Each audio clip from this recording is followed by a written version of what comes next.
Many of you may have heard about the so-called obesity tax proposed by New York Governor David Paterson. It would add an 18% tax on the purchase of sugar-sweetened beverages like soda and sugar-added juices. No one likes to hear about new taxes, but some taxes can be good for your health. I'm Dr. Richard Daines, the New York State Commissioner of Health, and I'd like to explain why I support this tax and why it will be good for your health and your pocketbooks. Just look around and you will see that we are in the midst of an obesity epidemic. We are particularly concerned about what this means for the lifetime health of our children. It's become clear that one important factor contributing to this problem is a remarkable change in the amounts of different beverages that we all drink.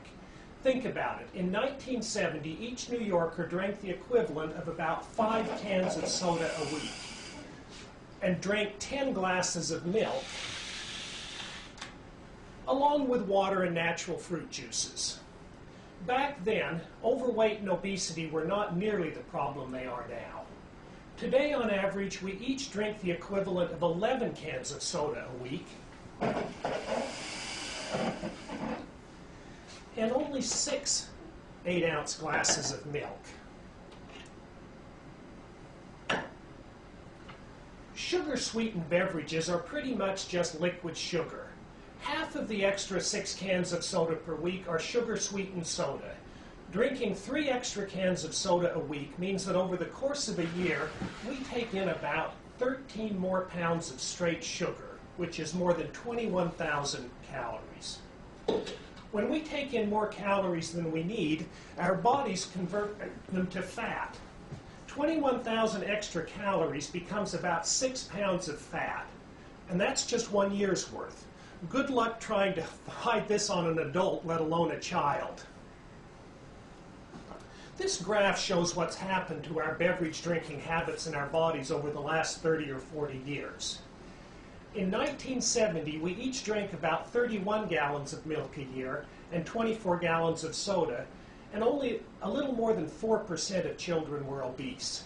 In 1985, we drank 27 gallons of milk and 31 gallons of soda. By 2005, we were drinking only 21 gallons of milk and 35 gallons of soda, and 17% of our children were obese. Today, over 34% of our children are overweight or obese.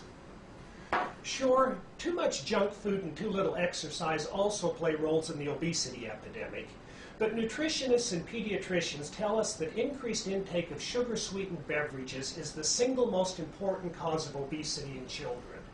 In 2008, an article in the Journal of the American Dietetic Association reviewed all of the scientific information about diet and obesity in children. They said, and I quote, "Only one high-risk dietary practice emerged as being linked to overweight in children: the intake of sweetened beverages." Obesity is a problem we all have a stake in solving. Not only does obesity directly affect the health and happiness of many children and adults, the New York State Comptroller calculates that obesity causes $6.1 billion a year in extra health care costs, and that's a bill we all have to pay. For all these reasons, and especially in these tough times, Governor Paterson has asked us to do something effective about the obesity crisis. Of course, if we keep drinking the same amount of soda, we'll just pay the government 18% more and we won't improve our health. But I think New Yorkers are smarter than that. I think we can reduce our consumption of sugar-sweetened beverages. What if a family of 4 each just cut out 1 can of soda a week? We wouldn't take in so much extra sugar. We'd start to get rid of the fat. And instead of spending more, a typical family would actually save $100, because not only are low-fat milk and water better for us than sugary drinks, they're cheaper and there's no tax at all on them. With the money we save, we could buy some new jogging shoes or maybe get back on the bicycle with the kids. Our health will be better, our health care will cost less, and every family will have more to spend on whatever they want. Governor Paterson will spend the soda taxes we collect on health care, including physical activity and nutrition programs for kids. Tough times or not, this is too smart of a plan for New Yorkers to pass up. Here's to Governor Paterson's proposal to reduce obesity, and here's to your health.